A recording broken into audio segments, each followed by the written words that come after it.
ಸ್ನೇಹಿತರೆ, ಮೀಡಿಯಾ ಮಾಸ್ಟರ್ಸ್ಗೆ ಸ್ವಾಗತ ಸುಸ್ವಾಗತ. ಗೆಳೆಯರೆ, ಈ ಜಗತ್ತಲ್ಲಿ ಅತಿ ದೊಡ್ಡ ರಕ್ಷಣಾ ಸಚಿವಾಲಯದ ಕೇಂದ್ರ ಕಚೇರಿ ಯಾವುದು ಅಂದ್ರೆ ಥಟ್ ಅಂತ ನಾವು ಹೇಳೋದು ಅಮೆರಿಕದ ಪೆಂಟಗನ್ ಹೆಸರು. ಆ ಕಟ್ಟಡದ ವಿಸ್ತೀರ್ಣ, ಅಲ್ಲಿರೋ ವಿಭಾಗಗಳು, ಅಲ್ಲಿ ಕಾರ್ಯನಿರ್ವಹಿಸುವ ಸೇನಾಪಡೆಗಳು, ಅಲ್ಲಿನ ಸಿಬ್ಬಂದಿ, ಹೀಗೆ ಪ್ರತಿಯೊಂದು ವಿಷಯದಲ್ಲಿ ಕೂಡ ಪೆಂಟಗನ್ ಜಾಗತಿಕವಾಗಿ ಗಮನ ಸೆಳೆಯುತ್ತೆ. ಆದ್ರೆ ಈಗ ಪೆಂಟಗನ್ನೇ ಮೀರಿಸುವಂತಹ ಅದ್ಭುತವಾದ ರಕ್ಷಣಾ ಸಚಿವಾಲಯದ ಕಟ್ಟಡವನ್ನ ಈಜಿಪ್ಟ್ ಕಟ್ಟಿದೆ. ಈ ಮೂಲಕ ಅಮೆರಿಕದ ದಾಖಲೆಯನ್ನ ಈಜಿಪ್ಟ್ ಮುರಿತಾ ಇದೆ. ಹಾಗಾದ್ರೆ ಏನಿದು ಜಗತ್ತಿನ ಅತಿ ದೊಡ್ಡ ರಕ್ಷಣಾ ಸಚಿವಾಲಯದ ಕಥೆ? ಪೆಂಟಗನ್ಗಿಂತಲೂ ದೊಡ್ಡದಾದ ಈಜಿಪ್ಟ್ ಕಟ್ಟಿರುವ ಆ ರಕ್ಷಣಾ ಸಚಿವಾಲಯದ ಕಚೇರಿ ಯಾವುದು, ಅದರ ವಿಶೇಷತೆಗಳೇನು ಅನ್ನೋ ಬಗ್ಗೆ ಒಂದಷ್ಟು ಮಾಹಿತಿಯನ್ನ ನಾವಿಲ್ಲಿ ನೋಡೋಣ.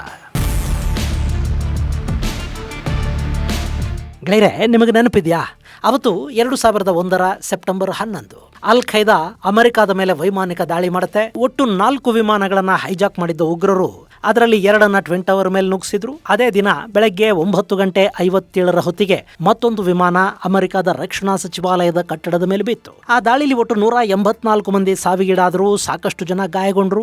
4ನೇ ವಿಮಾನ ಅಪಘಾತಕ್ಕೀಡಾಗಿ ಬಯಲಲ್ಲಿ ಬಿತ್ತು.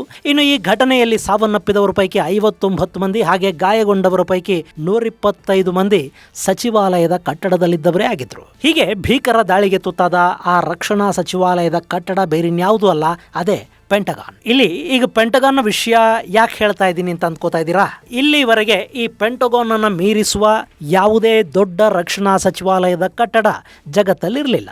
ಆದ್ರೆ ಈಗ ಅದಕ್ಕಿಂತಲೂ ದೊಡ್ಡದಾದ ಕಟ್ಟಡವೊಂದನ್ನ ಈಜಿಪ್ಟ್ ನಿರ್ಮಾಣ ಮಾಡಿದೆ. ಅವರದಕ್ಕೆ ಆಕ್ಟಗನ್ ಅನ್ನೋ ಹೆಸರನ್ನ ಕೊಟ್ಟಿದ್ದಾರೆ ಮತ್ತು ಅವರ ಹೊಸ ರಕ್ಷಣಾ ಸಚಿವಾಲಯದ ಕಟ್ಟಡ ಲೋಕಾರ್ಪಣೆ ಕೂಡ ಆಗಿದೆ. ಈಜಿಪ್ಟ್ನ ಹೊಸ ಅಡ್ಮಿನಿಸ್ಟ್ರೇಟಿವ್ ಕ್ಯಾಪಿಟಲ್ನ ಭಾಗವಾಗಿರುವ ಈ ಕಟ್ಟಡವನ್ನ ಅಧ್ಯಕ್ಷ ಅಬ್ದುಲ್ ಫತೆ ಅಲ್ ಸಿಸಿ ಉದ್ಘಾಟನೆ ಮಾಡಿದ್ದಾರೆ. ಈ ಮೂಲಕ ಈಜಿಪ್ಟ್ನ ಈ ಆಕ್ಟಗನ್ ಅಮೆರಿಕದ ಪೆಂಟಗನ್ನ ದಾಖಲೆಗಳನ್ನು ಮುರಿತಾ ಇದೆ. ಈ ಹೊಸ ಕಟ್ಟಡ ಹೇಗಿದೆ ಅನ್ನೋದನ್ನ ನೀವು ಕೂಡ ಒಂದ್ಸರಿ ನೋಡ್ಬಿಡಿ.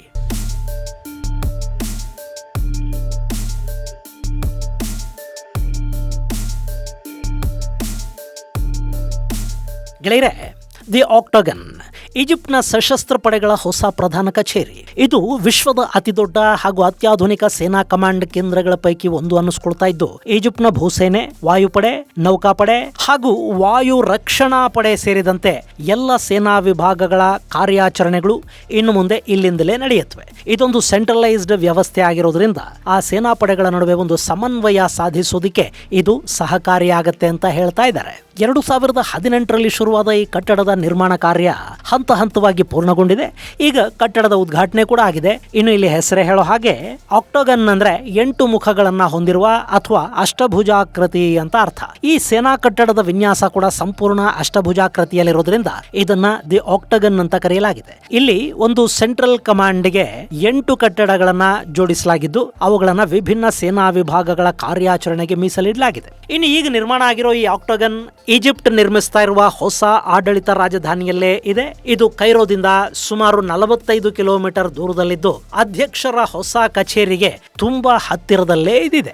ಇನ್ನು ಹೊಸ ಸಂಸತ್ ಭವನ ಕೂಡ ಇದರ ಸಮೀಪದಲ್ಲೇ ಇದ್ದು ವಿಶಾಲ ಹೆದ್ದಾರಿಗಳು ಮತ್ತು ಆಧುನಿಕ ಸಾರಿಗೆ ವ್ಯವಸ್ಥೆಗಳೊಂದಿಗೆ ಇದು ಸಂಪರ್ಕವನ್ನ ಹೊಂದಿದೆ. ಈ ಕಟ್ಟಡವನ್ನ 106 ಹೆಕ್ಟೇರ್ ಪ್ರದೇಶದಲ್ಲಿ ನಿರ್ಮಾಣ ಮಾಡಲಾಗಿದ್ದು ಅಲ್ಲಿ ವಿಶಾಲವಾದ ಆಡಳಿತಾತ್ಮಕ ಕಟ್ಟಡಗಳು, ಕಮಾಂಡ್ ಮತ್ತು ಕಂಟ್ರೋಲ್ ಸೆಂಟರ್ಗಳು, ತರಬೇತಿ ಕೇಂದ್ರಗಳು, ಭದ್ರತಾ ಕಚೇರಿ, ಕಮ್ಯುನಿಕೇಶನ್ ವ್ಯವಸ್ಥೆ, ಬಂಕರ್ಗಳು, ಲಾಜಿಸ್ಟಿಕ್ ಮತ್ತು ಯುದ್ಧದ ಸಂದರ್ಭದಲ್ಲಿ ಅಗತ್ಯವಾಗಿ ಬೇಕಾಗುವ ನಿರ್ವಹಣಾ ಕೇಂದ್ರಗಳನ್ನು ಕೂಡ ನಿರ್ಮಾಣ ಮಾಡಿದ್ದಾರೆ. ಇಲ್ಲಿನ ಕಮಾಂಡ್ ಸೆಂಟರ್ ಅಲ್ಲಿ ಈಜಿಪ್ಟ್ ಸೇನೆಯ ಕಾರ್ಯಾಚರಣೆಗಳನ್ನ ನಿಯಂತ್ರಿಸಲಾಗುತ್ತೆ. ಹಾಗೆ ಟ್ರೈ ಸರ್ವಿಸ್ ವಿಂಗ್ ಕೂಡ ಅಲ್ಲಿದೆ. ಇದರ ಜೊತೆ ಏರ್ ಡಿಫೆನ್ಸ್ ವ್ಯವಸ್ಥೆಯನ್ನ ಹಾಗೂ ಶಸ್ತ್ರಾಸ್ತ್ರ ಸೇರಿದ ಹಾಗೆ ಯುದ್ಧಗಳಿಗೆ ಬೇಕಾಗುವ ಆಯುಧಗಳು, ಸೈನಿಕರಿಗೆ ಬೇಕಾದ ಆಹಾರದ ನಿರ್ವಹಣೆಯನ್ನ ಕೂಡ ಇಲ್ಲಿನ ವಿವಿಧ ಕಚೇರಿಗಳು ಮಾಡುತ್ತವೆ. ಇನ್ನು ಈ ಕಟ್ಟಡದಲ್ಲಿ ಗುಪ್ತಚರ ಮಾಹಿತಿ ಸಂಗ್ರಹಣಾ ವ್ಯವಸ್ಥೆ ಮತ್ತು ರಾಷ್ಟ್ರೀಯ ಭದ್ರತೆಗೆ ಸಂಬಂಧಪಟ್ಟ ಮಾಹಿತಿಗಳನ್ನು ಕೂಡ ಸಂಗ್ರಹಿಸಲಾಗುತ್ತೆ, ಜೋಪಾನ ಮಾಡಲಾಗುತ್ತೆ. ಆ ಬಗ್ಗೆ ಚರ್ಚೆಗಳನ್ನ, ಸ್ಟ್ರಾಟಜಿಗಳನ್ನ ಮಾಡೋದಕ್ಕೆ ಕೂಡ ಇಲ್ಲಿ ವ್ಯವಸ್ಥೆಗಳನ್ನ ಮಾಡಿದ್ದಾರೆ. ಅದಕ್ಕಾಗಿ ಆಕ್ಟೋಗನ್ ನಲ್ಲಿ ಸೆಕ್ಯೂರ್ಡ್ ಕಮ್ಯುನಿಕೇಶನ್ ವ್ಯವಸ್ಥೆ, ಡಿಜಿಟಲ್ ಕಮಾಂಡ್ ಅಂಡ್ ಕಂಟ್ರೋಲ್ ವ್ಯವಸ್ಥೆ, ಮಿಲಿಟರಿ ಉಪಗ್ರಹ ಸಂಪರ್ಕ, ಸೈಬರ್ ರೂಮ್ ಸೇರಿದಂತೆ ಸಾಕಷ್ಟು ಹೊಸ ತಂತ್ರಜ್ಞಾನಗಳನ್ನ ವ್ಯವಸ್ಥೆ ಮಾಡಿದ್ದಾರೆ. ಇನ್ನು ಅಲ್ಲಿ ಸಾಕಷ್ಟು ಭದ್ರತೆ ಕೂಡ ಇದೆ. ಬಹು ಹಂತದ ತಪಾಸಣೆ, ಎಲೆಕ್ಟ್ರಾನಿಕ್ ನಿಗಾ ವ್ಯವಸ್ಥೆ, ಸಿಸಿಟಿವಿ ಕ್ಯಾಮೆರಾಗಳು, ಎತ್ತರದ ಭದ್ರತಾ ಗೋಡೆಗಳು, ನಿರ್ಬಂಧಿತ ವಲಯಗಳು, ಏರಿಯಲ್ ಸೆಕ್ಯೂರಿಟಿ, ಭೂಗತ ಬಂಕರ್ಗಳು ಹಾಗೂ ತುರ್ತು ಪ್ರತಿಕ್ರಿಯಾ ವ್ಯವಸ್ಥೆಗಳನ್ನ ಇಲ್ಲಿ ಸ್ಥಾಪನೆ ಮಾಡಿದ್ದಾರೆ. ಇನ್ನು ಇಲ್ಲಿ ರಾಷ್ಟ್ರೀಯ ಭದ್ರತೆ, ಯುದ್ಧ ತಂತ್ರ, ಗಡಿ ಭದ್ರತೆ, ಭಯೋತ್ಪಾದನೆಯ ವಿರುದ್ಧದ ಕಾರ್ಯಾಚರಣೆಗಳು, ಸೇನಾ ವಿಭಾಗಗಳ ನಡುವಿನ ಸಮನ್ವಯ ಸೇರಿದ ಹಾಗೆ ಈಜಿಪ್ಟ್ನ ರಕ್ಷಣೆಗೆ ಬೇಕಾದ ಎಲ್ಲ ನಿರ್ಧಾರಗಳನ್ನ ಈ ಕಟ್ಟಡದೊಳಗೆ ತೆಗೆದುಕೊಳ್ಳಲಾಗುತ್ತೆ. ಹೀಗೆ ಈಜಿಪ್ಟ್ ತನ್ನ ಆಕ್ಟಗನ್ ಕಟ್ಟಡವನ್ನ ಪೆಂಟಗಾನ್ಗಿಂತ ಭಿನ್ನವಾಗಿ ನಿರ್ಮಾಣ ಮಾಡಿದ್ದು ಈಗ ಇದು ಜಗತ್ತಿನ ಅತಿ ದೊಡ್ಡ ರಕ್ಷಣಾ ಸಚಿವಾಲಯದ ಕಟ್ಟಡ ಅಂತ ಗುರುತಿಸ್ಕೊಳ್ತಾ ಇದೆ. ಅಲ್ಲ, ಆಕ್ಟಗನ್ ಬಗ್ಗೆ ಹೇಳಿದ್ರಿ, ಅದನ್ನ ಪೆಂಟಗಾನ್ಗೆ ಹೋಲಿಕೆ ಮಾಡ್ತಾ ಇದ್ದೀರಾ. ಆದ್ರೆ ಈ ಪೆಂಟಗಾನ್ ಬಗ್ಗೆನೇ ಏನು ಹೇಳಲಿಲ್ವಲ್ಲ. ಪೆಂಟಗಾನ್ ಬಗ್ಗೆ ಗೊತ್ತಾಗದೆ ಆಕ್ಟಗನ್ ಅನ್ನ ಕಲ್ಪಿಸಿಕೊಳ್ಳೋದಿಕ್ಕೆ ಹೇಗೆ ಸಾಧ್ಯ ಆಗುತ್ತೆ ಅಂತ ನೀವು ಅಂದ್ಕೋತಾ ಇರಬೇಕು. ಗೆಳೆಯರೆ, ಪೆಂಟಗಾನ್ ಅನ್ನೋದು ಅಮೆರಿಕದ ರಕ್ಷಣಾ ಇಲಾಖೆಯ ಪ್ರಧಾನ ಕಚೇರಿ. ಇದು ವಿಶ್ವದ ಅತ್ಯಂತ ಪ್ರಸಿದ್ಧ ಮತ್ತು ಪ್ರಭಾವಶಾಲಿ ಸೇನಾ ಆಡಳಿತ ಕಟ್ಟಡಗಳ ಪೈಕಿ ಒಂದು ಅನ್ನಿಸ್ಕೊಳ್ಳುತ್ತೆ. ಇಲ್ಲಿ ಪೆಂಟಗಾನ್ ಅಂದ್ರೆ 5 ಕೋನಗಳನ್ನ ಹೊಂದಿರುವ ಅಥವಾ ಪಂಚಭುಜಾಕೃತಿ ಅಂತ ಅರ್ಥ. ಈ ಕಟ್ಟಡದಲ್ಲಿ ಅಮೆರಿಕದ ಸೇನೆಗೆ ಸಂಬಂಧಪಟ್ಟ ಪ್ರಮುಖ ನೀತಿಗಳು, ಯುದ್ಧ ತಂತ್ರಗಳು ಮತ್ತು ರಕ್ಷಣಾ ನಿರ್ಧಾರಗಳನ್ನ ಕೈಗೊಳ್ಳಲಾಗುತ್ತೆ. ಇದು ಅಮೆರಿಕದ ವರ್ಜಿನಿಯಾದಲ್ಲಿನ ಆರ್ಲಿಂಗ್ಟನ್ ನಲ್ಲಿದೆ. ರಾಜಧಾನಿ ವಾಷಿಂಗ್ಟನ್ DC ಯಿಂದ ಸ್ವಲ್ಪ ದೂರದಲ್ಲಿರುವ ಈ ಕಟ್ಟಡ ಈಗ ಅಮೆರಿಕದ ಸೇನೆಯ ಪಾಲಿನ ಬ್ರೈನ್ ಅಂದ್ರೆ ತಪ್ಪಾಗುವುದಿಲ್ಲ. ಇನ್ನು ಈ ಕಟ್ಟಡ ಅಮೆರಿಕದ ರಕ್ಷಣಾ ವಲಯ, ರಕ್ಷಣಾ ಇಲಾಖೆಗಳು ಹಾಗೂ ಅವುಗಳನ್ನ ಒಗ್ಗೂಡಿಸಿದ ರೀತಿಗೆ ಸಾಕ್ಷಿಯಾಗಿದೆ. 2ನೇ ವಿಶ್ವ ಯುದ್ಧದ ಸಮಯದಲ್ಲಿ ಅಮೆರಿಕದ ಸೇನಾ ಕಚೇರಿಗಳು ಬೇರೆ ಬೇರೆ ಕಟ್ಟಡಗಳಲ್ಲಿ ಕಾರ್ಯನಿರ್ವಹಿಸ್ತಾ ಇದ್ವು. ಆ ಯುದ್ಧದ ಸಂದರ್ಭದಲ್ಲಿ ಅವುಗಳ ನಡುವೆ ಕೋಆರ್ಡಿನೇಷನ್ ಅನ್ನೋದು ಕಷ್ಟ ಆಗ್ತಾ ಇತ್ತು. ಹೀಗಾಗಿ ಅವುಗಳನ್ನು ಒಟ್ಟಿಗೆ ಸೇರಿಸುವ ನಿರ್ಧಾರವನ್ನ ಅವತ್ತಿನ ಅಮೆರಿಕದ ಅಧ್ಯಕ್ಷ ಫ್ರಾಂಕ್ಲಿನ್ ಡಿ ರೂಸ್ವೆಲ್ಟ್ ಕೈಗೆತ್ತಿಕೊಂಡ್ರು. ಅದರ ಫಲವಾಗಿ 1941 ಸೆಪ್ಟೆಂಬರ್ 11ನೇ ತಾರೀಕು ಈ ಕಟ್ಟಡದ ನಿರ್ಮಾಣ ಆರಂಭ ಆಯಿತು. ಅದಾದ ಕೇವಲ 1.5 ವರ್ಷದ ಒಳಗೆ ಕಟ್ಟಡ ನಿರ್ಮಾಣ ಕಾಮಗಾರಿ ಪೂರ್ಣ ಆಯಿತು. ಜನವರಿ 15, 1943ರಲ್ಲಿ ಇದನ್ನ FDR ಅಂದ್ರೆ ಫ್ರಾಂಕ್ಲಿನ್ ಡಿ ರೂಸ್ವೆಲ್ಟ್ ಉದ್ಘಾಟನೆ ಕೂಡ ಮಾಡ್ತಾರೆ. ಈ ಪೆಂಟಗನ್ ಕಟ್ಟಡದಲ್ಲಿ ಸುಮಾರು 28 ಕಿಲೋಮೀಟರ್ ಉದ್ದದ ಕಾರಿಡಾರ್ಗಳನ್ನು ನೋಡೋದಕ್ಕೆ ಸಾಧ್ಯ ಆಗುತ್ತೆ. ಇದನ್ನ 200 ಎಕರೆ ಪ್ರದೇಶದಲ್ಲಿ ನಿರ್ಮಾಣ ಮಾಡಿದ್ದಾರೆ. ಇಲ್ಲಿ 24,000ಕ್ಕೂ ಹೆಚ್ಚು ಮಂದಿ ಸೇನೆ ಹಾಗೂ ನಾಗರಿಕ ಸಿಬ್ಬಂದಿ ಕೆಲಸ ಮಾಡ್ತಾರೆ. ರಕ್ಷಣಾ ಕಾರ್ಯದರ್ಶಿಯ ಕಚೇರಿ ಕೂಡ ಇಲ್ಲೇ ಇದೆ. ಅದರ ಜೊತೆ ಜಾಯಿಂಟ್ ಚೀಫ್ ಆಫ್ ಸ್ಟಾಫ್ ಕಚೇರಿ ಕೂಡ ಈ ಪೆಂಟಗನ್ ಕಟ್ಟಡದಲ್ಲಿದೆ. ಇನ್ನು ಅಮೆರಿಕದ 3 ಪಡೆಗಳ ಜೊತೆ ಸ್ಪೇಸ್ ಫೋರ್ಸ್ ಮತ್ತು ಮರೈನ್ ಫೋರ್ಸ್ಗಳ ಹೆಡ್ ಆಫೀಸ್ ಕೂಡ ಇದೇ ಆಗಿದೆ. ಇಲ್ಲಿ ಅಮೆರಿಕಾಗೆ ಸಂಬಂಧಿಸಿದ ರಾಷ್ಟ್ರೀಯ ರಕ್ಷಣಾ ನೀತಿಯನ್ನ ರೂಪಿಸೋದು, ಸೇನಾ ಯೋಜನೆಗಳು, ಜಗತ್ತಿನಾದ್ಯಂತ ಇರುವ ಅಮೆರಿಕದ ಸೇನಾ ಕಾರ್ಯಾಚರಣೆಗಳ ಸಮನ್ವಯತೆ, ರಕ್ಷಣಾ ಬಜೆಟ್ನ ನಿರ್ವಹಣೆ, ಶಸ್ತ್ರಾಸ್ತ್ರ ಅಭಿವೃದ್ಧಿ ಮತ್ತು ಅವುಗಳ ಖರೀದಿ, ಹಾಗೆ ಮಿತ್ರ ರಾಷ್ಟ್ರಗಳೊಂದಿಗಿನ ಸೇನಾ ಸಹಕಾರ ಮತ್ತು ಶತ್ರುಗಳನ್ನ ಹಣಿಯೋದಕ್ಕೆ ಬೇಕಾದ ಕಾರ್ಯತಂತ್ರ ಎಲ್ಲ ಕೂಡ ಇಲ್ಲೇ ಸಿದ್ಧಗೊಳ್ಳುತ್ತೆ. ಅದಕ್ಕಾಗಿನೇ ಈ ಕಟ್ಟಡದಲ್ಲಿ ಸುರಕ್ಷಿತ ಸಂವಹನ ಜಾಲ, ಉಪಗ್ರಹ ಸಂಪರ್ಕ, ಸೈಬರ್ ಸೆಕ್ಯೂರಿಟಿ ವ್ಯವಸ್ಥೆಗಳಿವೆ. ಡಿಜಿಟಲ್ ಕಮಾಂಡ್ ಮತ್ತು ಕಂಟ್ರೋಲ್ ವ್ಯವಸ್ಥೆ, ಗುಪ್ತಚರ ಮಾಹಿತಿ ವಿಶ್ಲೇಷಣಾ ಕೇಂದ್ರಗಳು, ತುರ್ತು ಪರಿಸ್ಥಿತಿ ನಿರ್ವಹಣಾ ವ್ಯವಸ್ಥೆಗಳು ಕೂಡ ಈ ಕಟ್ಟಡದ ಒಳಗಿವೆ. ಈ ಮೂಲಕ ವಿಶ್ವದ ವಿವಿಧ ಭಾಗಗಳಲ್ಲಿ ನಡೆಯುವ ಸೇನಾ ಕಾರ್ಯಾಚರಣೆಗಳನ್ನು ಕೂಡ ಇಲ್ಲಿಂದ ಮೇಲ್ವಿಚಾರಣೆ ಮಾಡೋದಕ್ಕೆ ಸಾಧ್ಯ ಆಗ್ತಾ ಇದೆ.